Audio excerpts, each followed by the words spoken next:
Hola a todos y todas, bienvenidos. Vamos a ver en esta presentación el tema correspondiente a la prevención y control de las infecciones asociadas a la atención en salud. ¿Cuáles son los contenidos que vamos a ver en esta presentación? Vamos a partir definiendo qué corresponde a infección asociada a la atención en salud. Vamos a ver el tema en relación a la magnitud del problema que genera, a qué correspondía el ciclo de infección, cuáles son los agentes epidemiológicamente más importantes en la prevención de infecciones asociadas a la atención en salud, el manejo de los residuos o llamados REAs y el repaso del manejo de agua, aire, pisos y precauciones estándar, que es algo que hemos visto en presentaciones anteriores.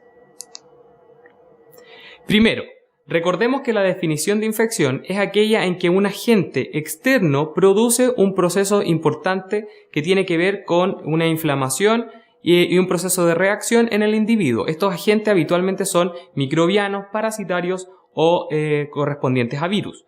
Las infecciones en general, cuando se producen dentro del ámbito hospitalario o clínico, son denominadas infecciones de la atención en salud o las IAS.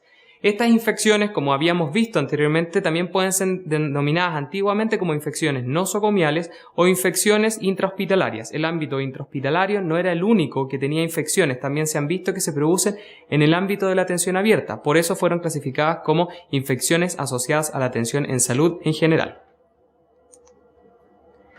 El problema con las infecciones asociadas a la atención en salud tiene que ver con que incrementa principalmente los costos de la asistencia sanitaria. Esto es tanto para los operadores o los proveedores de la asistencia sanitaria, que podemos ser nosotros o la institución donde vamos a trabajar, como para los pacientes e inclusive para sus familiares. Esto tiene que ver con un incremento de los días de estadía cama, o sea, un paciente que se ingresa por una condición puede mantenerse hospitalizado más días solamente producto de haber adquirido una infección dentro de la asistencia sanitaria. También es importante mencionar que se incrementan los costos emocionales, sobre todo para el usuario y sus familiares, producto de que es una estadía inesperada. Y esto incrementa obviamente los costos monetarios que tienen que ver con la atención del usuario. Solo para recordar, y algo que es importante a considerar, es cómo se produce la propagación de las infecciones en relación al ciclo de las infecciones que habíamos visto en alguna oportunidad. En este caso siempre va a haber un reservorio, el cual mantiene un agente infeccioso que puede estar en alerta o en espera. Este reservorio puede ser inanimado cuando hablamos de superficies no orgánicas o animado cuando hablamos de superficies orgánicas o individuos en algunos casos. Esto tiene que existir una puerta de salida que pueda permitir el traspaso del agente.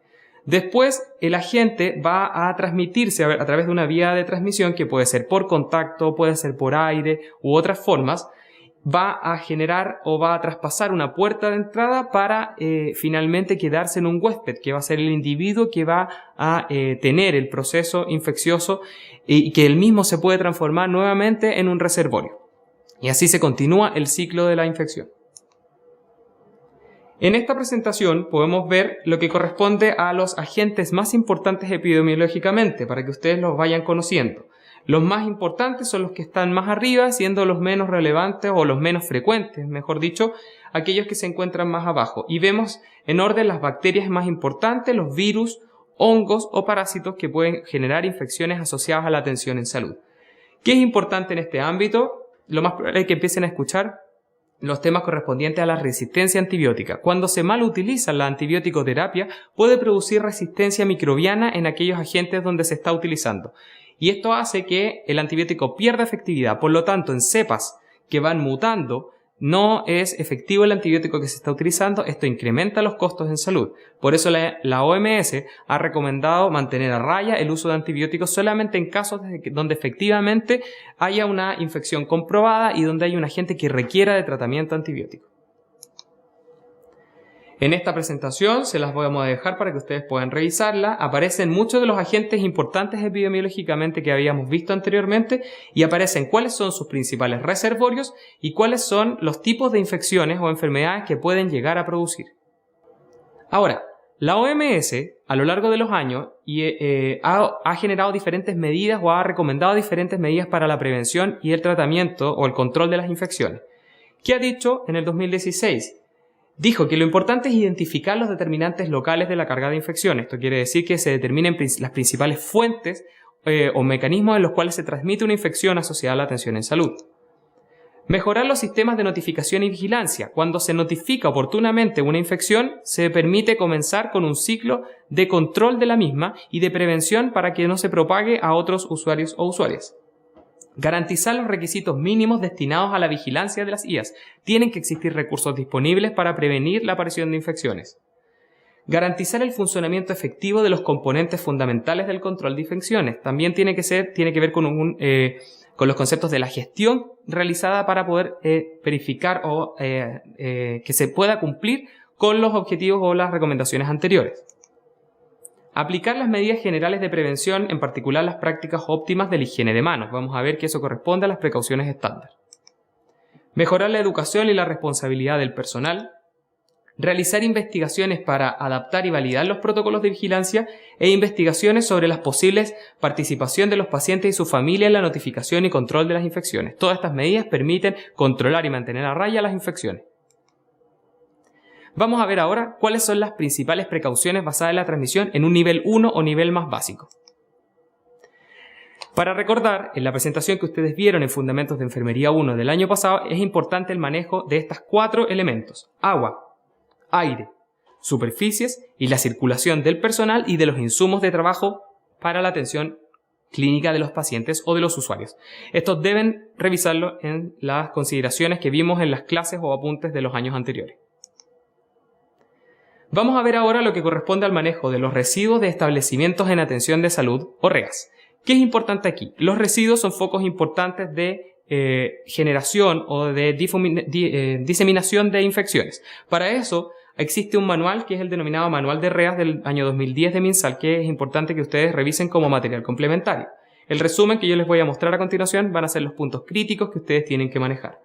Los residuos que se obtienen de los establecimientos de atención de salud pueden ser clasificados en 4 tipos: residuos especiales, residuos radiactivos de baja intensidad, residuos sólidos asimilables y los residuos peligrosos.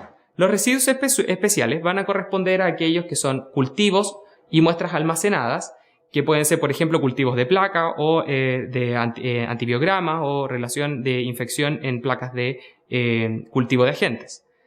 Los residuos patológicos pueden ser, por ejemplo, restos de órganos, la placenta o algún otro elemento que tenga que ver con esto. Sangres y productos derivados, ¿cierto? Productos como el plasma, como plaquetas u otros que pueden provenir de bancos de sangre. Cortopunzantes, que corresponden a agujas, bisturís, entre otros. Y residuos de animales.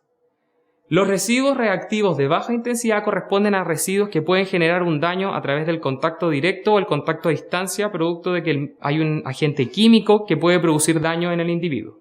Los residuos sólidos asimilables son aquellos que corresponden a materiales que se parecen a lo que nosotros eliminamos en nuestros hogares, ¿cierto? Papeles manchados, por ejemplo, lo que correspondería lápices u otras cosas que corresponden a residuos muy parecidos a los domiciliarios. Y los residuos peligrosos van a ser aquellos residuos que pueden ser inflamables, que pueden ser reactivos, que tienen algún proceso químico que produce daño, pueden ser corrosivos, que a la vez producen daño en la piel, por ejemplo, mucosas del manipulador, o residuos tóxicos que pueden ser subclasificados y que generan algún tipo de complicación en el usuario. Los residuos tóxicos agudos son aquellos que van a producir un daño prácticamente inmediato tras el contacto con el elemento.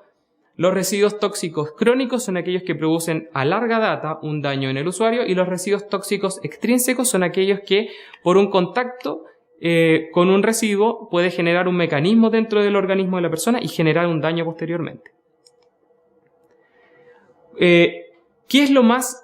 ¿Cuál es el residuo que más se produce en los hospitales o en la atención en salud? Corresponde a los residuos asimilables a los que nosotros tenemos en el hogar en un 80%. Y si ustedes se fijan, en una baja cantidad existe la eliminación de los otros residuos. Esto es importante a considerar, ya que tenemos que ver que la principal eliminación, como vamos a ver a continuación, va a ser de los tipos de residuos que tienen menos riesgo para el personal sanitario o para los usuarios.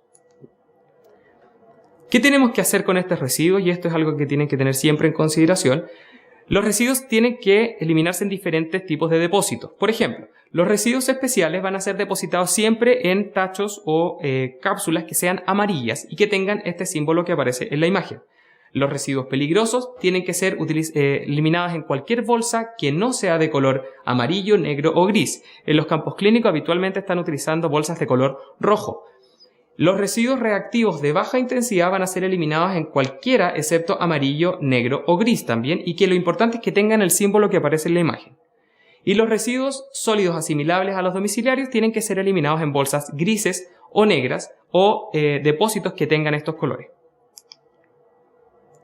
Finalmente, deben recordar cómo tenemos que utilizar las medidas de precaución estándar para poder prevenir las infecciones asociadas a la atención en salud. En este caso, recordar que el año pasado habíamos visto lo que corresponde a la higiene de manos en sus diferentes clasificaciones, el uso de guantes de procedimiento y estéril, el uso de gorros de diferentes tipos, el uso de mascarillas N95 o mascarillas quirúrgicas y el uso de los delantales quirúrgicos o desechables o reesterilizables. Esto depende de lo que ustedes tengan en sus campos clínicos. Esto se suma a otros tipos de elementos de protección personal que también pueden ser considerados en su campo clínico, como el uso de antiparras o botas, entre otros.